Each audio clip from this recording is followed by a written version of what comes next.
7, 6, 5, 4, 3, 2, 1. You'll never have the sacred stone. Oh, this you crazy mother. Nos bons vieux YG, SM, JYP, Cube et j'en passe ne seraient rien sans eux. Ils sont la source même du revenu qui leur permettent de sortir plus de 50 groupes par an. Mais c'est aussi et surtout la source de bonheur de nos artistes préférés. Je parle bien sûr, et comme le titre de la vidéo l'indique, des fans. Les fans sont un peu fous. Vous le savez sûrement avec toutes les rumeurs ou les articles que vous lisez sur ce qui se passe dans la tête de ces gens. Parce qu'en fait, autre qu'acheter les CD ou passer leurs déplacements avec des écouteurs sur les oreilles, les fans sont complètement fous. Mais vraiment, complètement tarés. Bien évidemment, vous et moi le savons puisque toi qui m'écoutes et moi-même faisons partie de ce groupe de personnes qui auraient besoin d'aller voir un médecin. En général, et parce que le genre aide beaucoup, les fans sont de très jeunes gens en chaleur et pleins d'imagination. Et tels les enfants débordants d'énergie qu'ils sont, ils savent utiliser leur imagination à bon escient. Mais pas seulement. Comme ils sont très jeunes, ils ont toujours papa-maman derrière eux pour les aider financièrement. Ça leur permet donc de dépenser sans compter. Ah, quelle belle vie d'être jeune! Et aujourd'hui, nous allons découvrir certaines petites choses en rapport avec ces fameuses personnes. Enjoy!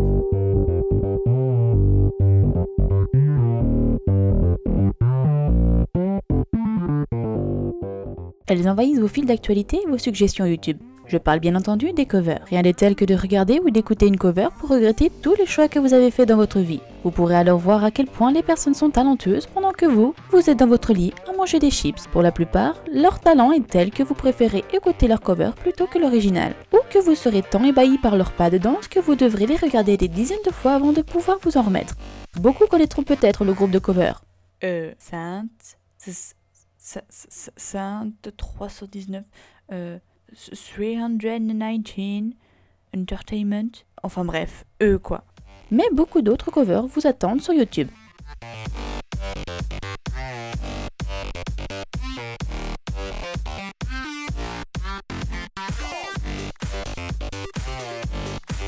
Dans la même catégorie que les covers, les fanarts et les fanfictions sont des créations des fans que vous pourrez trouver sur internet. Beaucoup d'entre eux sont époustouflants.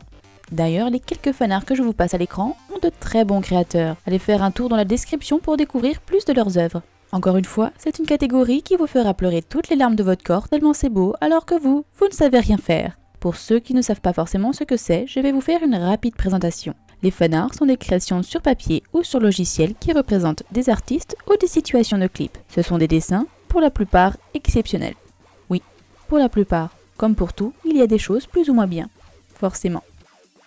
Pour les fanfictions, je vous conseille de vous accrocher, c'est particulier, alors attention aux âmes sensibles. Wikipédia nous dit, une fanfiction ou fanfic est un récit que certains fans écrivent pour prolonger, amender ou même totalement transformer un produit médiatique qu'ils affectionnent. Plus concrètement, c'est une histoire écrite par les fans réunissant tous leurs fantasmes ou idées délirantes mais croustillantes. Parfois, les histoires se passent carrément dans un univers alternatif. Et d'ailleurs, généralement, pour ces fanfictions-là, l'inspiration des idoles n'est que de nom. Je ne pense pas que voir Jungkook en chef de gang mexicain est quelque chose qu'on pourrait voir dans la réalité. Mais il faut se l'avouer, la très grande majorité des fanfictions sont juste des shippings entre deux artistes. Oui, même parfois deux artistes du même sexe. Et nous avons aussi les Imagine, qui sont une histoire racontée par une personne dont le nom n'est jamais révélé. Ce genre d'histoire a pour but de vous laisser la place de ce narrateur et de vous imaginer vivre les actions. Soyons réalistes, ce genre d'Imagine sont à 99% pour se mettre à la place de la petite amie de notre oppa. Mais ne vous arrêtez pas là. Les fanfictions sont pour la plupart, oui, encore une fois, il y a des trucs vraiment pas possibles, des œuvres d'art et d'imagination. Pour la grande majorité, vous aurez presque l'impression de suivre une bonne série ou lire l'un de vos livres préférés. Et, à votre avis, pourquoi les fans restent jusqu'à pas d'heure pour lire des fanfictions? Le fait que le oppa soit dedans n'est pas la seule raison. Si c'était de la buse, les fans ne s'attarderaient pas avec, ils passeraient simplement leur chemin. Il y a une vraie valeur et ce sont des histoires qui valent carrément le détour.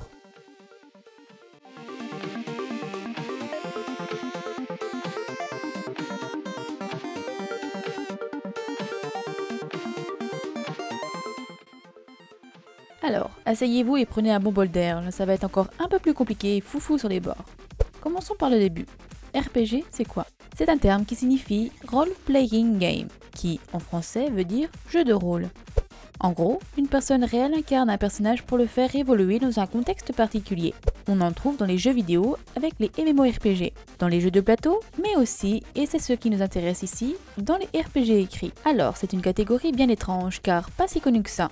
Sur internet, on trouve des dizaines et des centaines de forums d'RPG écrits. Mais on en trouve aussi sur Tumblr, Facebook, Twitter, Skyrock et sur toutes les plateformes possibles et inimaginables. Et c'est assez spécial. Quand pour un RPG basé sur un manga, on incarne en avatar un personnage d'anime, dans les RPG basés sur l'univers K-pop, on incarne une idole. Un RPG écrit est assez similaire à une bonne fanfiction en fait. Vous faites évoluer un personnage dans un contexte que vous ne choisissez peut-être pas, mais vous le faites de la façon dont vous voulez. Et au lieu d'écrire une histoire à vous tout seul dans votre coin, vous l'écrivez à deux, voire plus, avec le fameux système de tour par tour. Tout commencera avec une situation de base qui évoluera en fonction des réponses de chacun. En fait, un RPG est très similaire à une fanfiction. C'est inspiré des idoles, ou pas parfois, c'est tellement what the fuck que vous prenez juste l'image et pas souvent le nom, mais c'est compliqué. Et ces idoles, vous les transformez en personnages, vous les faites évoluer à travers divers événements, tels l'écriture d'une histoire, mais vous le faites à deux, donc c'est encore mieux. Une histoire dont vous ne savez pas la fin, que vous découvrez petit à petit, c'est génial. Beaucoup trouvent et trouveront ça complètement taré. Mais je trouve ça plutôt cool, vous créez une histoire, inventez, imaginez, construisez, rien de mieux pour sortir d'un quotidien qui vous enferme dans une belle bulle morose. Les fans sont incroyables et sont capables de créer de fantastiques œuvres. Grâce à la force de l'amour pour leur passion et du boule de Nuna, leurs créations s'aboutissent et finissent sur internet au plus grand plaisir des autres fans. Et ça peut créer des vocations et donner envie à plus de gens de faire de même. Leur imagination explose pour permettre à de nouvelles histoires, voix et j'en passe de naître. Tout ça permet quand même à beaucoup de gens d'apprécier la vie sous un autre angle et d'attendre demain avec impatience.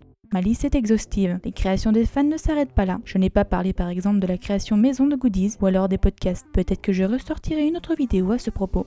Je vais m'arrêter là pour aujourd'hui. Je sais que j'ai été assez rapide sur certains points, mais comme c'est l'une de mes premières vidéos avec le micro, j'avais peur de vous effrayer. Et bien sûr, je le répète, cette vidéo est à prendre avec légèreté. Je n'insulte pas les fans. Ce serait quand même franchement bête, surtout que je suis spectatrice ou créatrice de chacune des choses que j'ai mentionnées dans cette vidéo.